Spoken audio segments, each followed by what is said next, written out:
പാകിസ്ഥാനിൽ നിന്ന് എന്നെങ്കിലും ഇന്ത്യ എണ്ണ വാങ്ങും. ഇത് പറയുന്നത് ട്രംപാണ്. പാകിസ്ഥാനുമായി ഒരു നയതന്ത്ര ബന്ധവും ഇന്ത്യക്കില്ല. പിന്നെ എങ്ങനെയാണ് ഇന്ത്യ പാകിസ്ഥാനിൽ നിന്ന് എണ്ണ വാങ്ങുന്നത്? അതായത് ഒരു ദ്വയാർത്ഥത്തിലാണ് ട്രംപ് ഉദ്ദേശിച്ചത്. നിലവിൽ ഇന്ത്യ റഷ്യയിൽ നിന്ന് എണ്ണയും ആയുധങ്ങളും വാങ്ങുന്നതിൽ ട്രംപിന് കടുത്ത അതൃപ്തിയുണ്ട്. അപ്പോൾ എന്തുകൊണ്ട് റഷ്യയിൽ നിന്ന് ഇന്ത്യ എണ്ണ വാങ്ങുന്നു എന്ന് പറഞ്ഞാൽ, റഷ്യ ഇന്ത്യക്ക് കുറച്ച് ഡിസ്കൗണ്ട് നിരക്കിലാണ്, കുറച്ച് വില ഇളവ് നൽകിയാണ് എണ്ണ വിൽക്കുന്നത്. അതിന് പ്രത്യേക കാരണങ്ങൾ കൂടിയുണ്ട്. അന്താരാഷ്ട്ര ഉപരോധം റഷ്യ നേരിടുന്നുണ്ട്.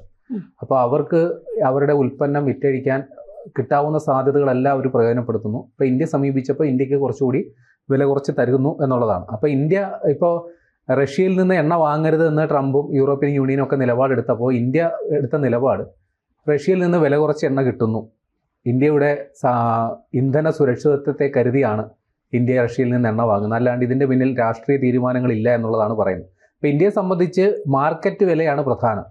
അപ്പോൾ അമേരിക്ക ഇപ്പോൾ പരോക്ഷമായിട്ട് ഉദ്ദേശിക്കുന്ന ഇത്രേ ഉള്ളൂ, പാകിസ്ഥാനിൽ എണ്ണ ശേഖരമുണ്ട്, അത് ഞങ്ങൾ അങ്ങ് പരിപോഷിപ്പിക്കും, അതിനൊരു കമ്പനി രൂപീകരിക്കുക. ആ കമ്പനി ഏതാണെന്നൊന്നും പ്രഖ്യാപിച്ചിട്ടില്ല.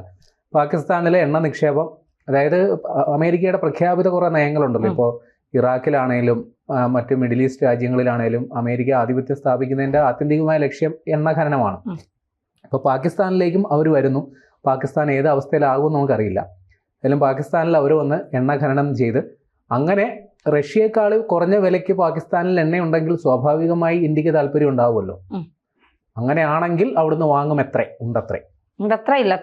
അതാണ് ട്രംപ് ഉദ്ദേശിച്ചത്. പക്ഷെ ട്രംപിന്റെ ഈ തീരുമാനം ഇന്ത്യയെ സംബന്ധിച്ച് വലിയ തിരിച്ചടിയാണ്. കാര്യം, അതായത് ഈ റഷ്യയുമായിട്ടുള്ള ഇന്ത്യയുടെ സഹകരണത്തിൽ അത് ട്രംപിന് കടുത്ത അതൃപ്തിയുണ്ട്, കടുത്ത കണ്ണുകടിയുണ്ട്. അപ്പോൾ അതിൻ്റെ പേരിൽ ഇന്ത്യക്കെതിരെ കടുത്ത നിലപാടെടുത്തേക്കുകയാണ്. അതുകൂടാതെ ഇന്ത്യ അമേരിക്കയായിട്ട് വ്യാപാര കരാറിനെ കുറിച്ച് ചർച്ച ചെയ്യുന്നുണ്ടായിരുന്നു. അപ്പോൾ ആ കരാർ എങ്ങും എത്താത്ത അവസരത്തിൽ, അതായത് ഈ 1-ാം തീയതി അന്തിമ പ്രഖ്യാപനം ഉണ്ടാകും നാളെ. പക്ഷെ അതിനു മുമ്പ് ഇപ്പോൾ ട്രംപ് പ്രഖ്യാപിച്ചേക്കാണ് ഇന്ത്യക്ക് 25% നികുതി ചുമത്തുമെന്ന്.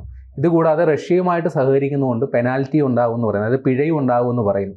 ആ പിഴ എത്ര ശതമാനമാണെന്ന് അറിയില്ല. അപ്പോൾ അങ്ങനെ ഒരു ചർച്ച അങ്ങനെ ഉടക്കി പിരിഞ്ഞ് വഴിമുട്ടി, അല്ലെങ്കിൽ ഇന്ത്യയെ സംബന്ധിച്ചൊട്ടും സ്വീകാര്യമല്ലാത്ത സ്ഥിതിയിൽ നിൽക്കുമ്പോഴാണ് പാകിസ്ഥാനുമായിട്ട് ട്രംപ് ചങ്ങാത്തത്തിലാവുന്നത്, ഒരു നിർണായക പ്രഖ്യാപനം വരുന്നത്. അത് ഇന്ത്യയെ സംബന്ധിച്ച് വലിയ തിരിച്ചടിയാണ്. പക്ഷേ ട്രംപ് ഇപ്പോഴും പറയുന്നത് ഇന്ത്യ വലിയ സൗഹൃദ രാഷ്ട്രമാണ്, ഞങ്ങളുടെ ഏറ്റവും അടുത്ത ചങ്ങാതിയാണ്.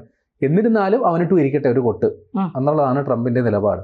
അതായത് ട്രംപ് ഇപ്പോൾ പറയുന്നത് ഇന്ത്യ വലിയ രീതിയിലുള്ള നികുതി ചുമത്തുന്നു അമേരിക്കൻ ഉൽപ്പന്നങ്ങൾക്ക്, അതുകൊണ്ട് ഇന്ത്യൻ ഉൽപ്പന്നങ്ങൾക്ക് 25% നികുതി എന്നാണ് ട്രംപിൻ്റെ ന്യായം. അപ്പോൾ ട്രംപ് അങ്ങനെ പറയുന്നതിൽ ചില കാര്യങ്ങളുണ്ട്. അതായത് ഇന്ത്യ അമേരിക്ക വ്യാപാര കരാർ വഴിമുട്ടിപ്പോകാനുള്ള പ്രധാന കാരണം ഈ കാർഷിക ഉൽപ്പന്നങ്ങളുടെ പേരിലുള്ള തർക്കം ആണ്. അതായത് അമേരിക്കയിൽ കണ്ടമാനം കെട്ടിക്കിടക്കുന്ന കാർഷിക ഉൽപ്പന്നങ്ങൾ ഇന്ത്യയിലോട്ട് ഇറക്കുമതി ചെയ്യാൻ, അല്ലെങ്കിൽ ഇന്ത്യയിലോട്ട് കയറ്റുമതി ചെയ്യാൻ അമേരിക്കയ്ക്ക് താല്പര്യമുണ്ട്. പക്ഷേ ഇവിടുത്തെ നികുതി പ്രശ്നമാണ്. ഉദാഹരണം പറഞ്ഞാൽ, കാർഷിക ഉൽപ്പന്നങ്ങൾക്ക് നമ്മൾ 39% നികുതിയാണ് ചുമത്തുന്നത്. അത് ഈ വെജിറ്റബിൾ ഓയിൽ, അതായത് സസ്യ എണ്ണകൾ, അതിൻ്റെ കാര്യം വരുമ്പോൾ ആ നികുതി 45%-ഓളം വരും. അത് മാത്രമല്ല, ആപ്പിള്, അതേപോലെ തന്നെ ചോളം തുടങ്ങിയവയ്ക്കൊക്കെ 50% വരെ നികുതി ചുമത്തുന്നുണ്ട്.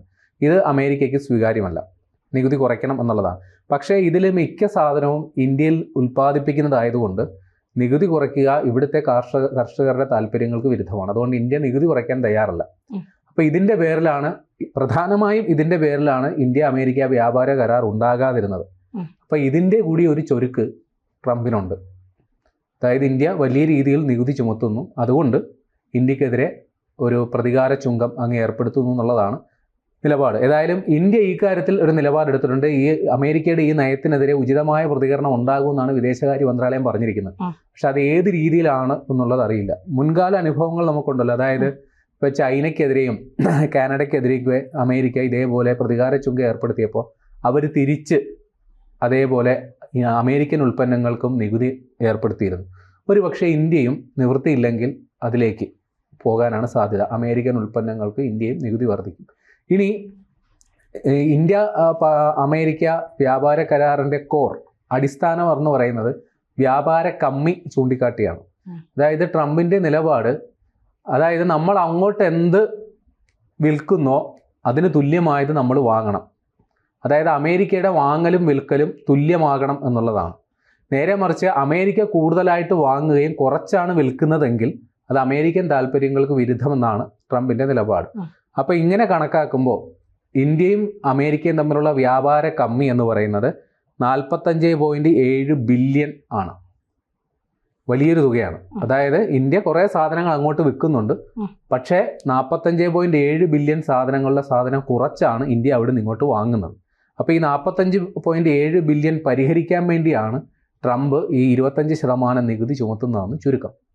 അപ്പോൾ ഇന്ത്യയെ സംബന്ധിച്ച് അത് നടപടിയുള്ള കാര്യമല്ല. കാര്യം അമേരിക്കയിലെ മുന്തിയ വിലയുള്ള സാധനങ്ങൾ, അല്ലെങ്കിൽ നമുക്കിപ്പോൾ ആവശ്യമില്ലാത്ത സാധനങ്ങൾ, ഉദാഹരണം പറഞ്ഞാൽ ഇവിടെ അമേരിക്കയിൽ നിന്ന് കാർഷിക ഉൽപ്പന്നങ്ങൾ കിട്ടിയിട്ട് വേണോ നമുക്കിവിടെ കാര്യം നടത്താൻ. കാര്യം ഇന്ത്യ ഏറിയ പങ്കും ഒരു കാർഷിക രാജ്യം തന്നെയാണ്. ഇവിടെ ആപ്പിളും ചോളവും ഒക്കെ ആവശ്യത്തിലധികം നമ്മൾ കൃഷി ചെയ്യുന്നുണ്ട്. അപ്പോൾ ഈ സാധനം അവിടുന്ന് ഇങ്ങോട്ട് കെട്ടിയേൽപ്പിക്കണം എന്നുള്ളതാണ്. അങ്ങനെ ഈ ഒരു നികുതി അല്ലെങ്കിൽ ഈ വ്യത്യാസം പരിഹരിക്കണമെന്നുള്ളതാണ് ട്രംപിൻ്റെ ആവശ്യം. എന്നാൽ മറ്റു ചില ആവശ്യങ്ങൾക്ക് നമുക്ക് അമേരിക്കയെ ആശ്രയിച്ചേ മതിയാകും. ഉദാഹരണമായിട്ട് വിമാനങ്ങൾ, ഇപ്പോൾ ബോയിങ്, നമുക്ക് എയർ ഇന്ത്യ അതേപോലുള്ള പൊതുമേഖലാ സ്ഥാപനം, ഇപ്പോൾ അത് ടാറ്റ ഏറ്റെടുത്തു. എന്നിരുന്നാലും പല കമ്പനികൾക്കും വിമാന കമ്പനികൾക്ക് വിമാനങ്ങൾ ആവശ്യമുണ്ട്. അപ്പോൾ ബോയിങ്ങിൽ നിന്ന് വിമാനങ്ങൾ വാങ്ങുക എന്നുള്ളത് ആലോചിക്കാവുന്നൊരു സംഗതിയാണ്. അതേപോലെ അമേരിക്കൻ ഉൽപ്പന്നങ്ങൾ, അമേരിക്കയിൽ മാത്രം ഉണ്ടാകുന്ന ചില സംഗതികളൊക്കെ ഉണ്ടാകുമല്ലോ, അത് വാങ്ങിക്കഴിഞ്ഞാൽ ഒരു പരിധിവരെ ഈ പ്രശ്നത്തിന് പരിഹാരമാകും. പക്ഷെ അതിനെക്കുറിച്ചൊക്കെയുള്ള ചർച്ചകൾ ഇപ്പോൾ വഴിമുട്ടി നിൽക്കുന്നു എന്നുള്ളതാണ്. ഇനി ഇപ്പോൾ പാകിസ്ഥാനിൽ എണ്ണ നിക്ഷേപത്തെക്കുറിച്ച് പറയുന്നല്ലോ. അതായത് 353.5 മില്യൺ ബാരൽ കണക്കാക്കപ്പെടുന്ന എണ്ണ നിക്ഷേപം പാകിസ്ഥാനിലുണ്ടെന്നാണ് കണക്കാക്കുന്നത്. അപ്പോൾ അമേരിക്ക അവിടെ എണ്ണ കമ്പനി സ്ഥാപിക്കുന്നു, അല്ലെങ്കിൽ എണ്ണ അവിടെ നിന്ന് ഉൽപ്പാദിപ്പിക്കുന്ന അത്തരത്തിൽ നിർണായക കരാറിലെത്തുമ്പോൾ മറ്റൊരാൾ കടുത്ത ദുഃഖത്തിലാകും. അത് ചൈനയാണ്. കാര്യം പാകിസ്ഥാനിലൊരു ഈച്ച അനങ്ങിയാലും അതിൻ്റെ ഒരു പങ്ക് ഞങ്ങൾക്ക് വേണമെന്ന് ആഗ്രഹിക്കുന്നതാണ് ചൈന. അപ്പോൾ ഇനി അമേരിക്കൻ കമ്പനികൾ പാകിസ്ഥാനിൽ വൻതോതിൽ നിക്ഷേപം നടത്തുകയും അവിടുത്തെ എണ്ണ സംസ്കരണം അതേപോലുള്ള പരിപാടികൾ ആരംഭിക്കുകയും ചെയ്താൽ പാകിസ്ഥാൻ്റെ ഉറ്റ പങ്കാളിയായ ചൈന ഇതിനെങ്ങോട്ട് ഏത് രീതിയിൽ പ്രതികരിക്കുമെന്ന് അറിയില്ല. കാരണം ചൈനയും ഇതേപോലെ ഒരു എണ്ണ ആവശ്യമുള്ളൊരു രാഷ്ട്രമാണ്. അവരും ഏറിയ പങ്കും എണ്ണ ഇറക്കുമതി ചെയ്യുന്നത് ഒന്നെങ്കിൽ ഇറാനിൽ നിന്നോ റഷ്യയിൽ നിന്നോ ആണ്. അപ്പോൾ അവരെ സംബന്ധിച്ച് തൊട്ടടുത്ത് പാകിസ്ഥാനിലെ എണ്ണ നിക്ഷേപം അവരുമായിട്ട് നയതന്ത്ര തലത്തിൽ അല്ലെങ്കിൽ സാമ്പത്തിക മേഖലയിൽ, സൈനിക മേഖലയിൽ എതിർത്ത് നിൽക്കുന്ന അമേരിക്ക തൊട്ട് അവരുടെ സഖ്യരാഷ്ട്രമായ പാകിസ്ഥാനിൽ വന്ന് ഇത്തരം പരിപാടി ചെയ്യുമ്പോൾ ചൈന എത്തരത്തിൽ ഇതിനോട് പ്രതികരിക്കും എന്നുള്ളത് ഇനി കൗതുകകരമായ കാര്യമാണ്. അത് കാത്തിരുന്ന് കാണേണ്ടി വരും. അതെ, തീർച്ചയായിട്ടും ഈ റഷ്യയും ഇന്ത്യയും തമ്മിലുള്ള വ്യാപാരം കുറച്ച് കൂടുതലായതുകൊണ്ടാണ് ഇപ്പോൾ ട്രംപിന് ഇത്തരം ഒരു കടിച്ചൊറിച്ചിലുണ്ടായത്, അല്ലേ? അതുകൊണ്ടാണ് ഇന്ത്യക്കെതിരെ ട്രംപ് ഇങ്ങനെ ഒരു നിലപാടുമായി രംഗത്ത് വരുന്നത്. അതിന് കാരണം റഷ്യയുമായിട്ട് കാലങ്ങളായിട്ട് അമേരിക്കയ്ക്ക് അത്ര സൗഹൃദമല്ല. പക്ഷെ ഇപ്പൊ അവർക്ക് പറയാനൊരു കാരണമുണ്ട്, യുക്രൈനുമായിട്ടുള്ള റഷ്യയുടെ യുദ്ധം. അതിപ്പോൾ ട്രംപിന് മറ്റു ചില താല്പര്യങ്ങളും ഉണ്ടല്ലോ, സമാധാനത്തിലുള്ള നോബൽ സമ്മാനമൊക്കെ വേണം, അതിന് പാകിസ്ഥാന്റെ അനുവാദവും വേണമല്ലോ. അതെ, അതിന് ആദ്യത്തെ ഒപ്പുകാരൻ ട്രംപിന് കൊടുക്കൂ നോബൽ സമ്മാനം, അസീം മുനീറാണ് ആദ്യത്തെ ഒപ്പുകാരൻ. അപ്പൊ അങ്ങനെ ചില താല്പര്യങ്ങളൊക്കെ ഇതിന്റെ പിന്നിലുണ്ട്.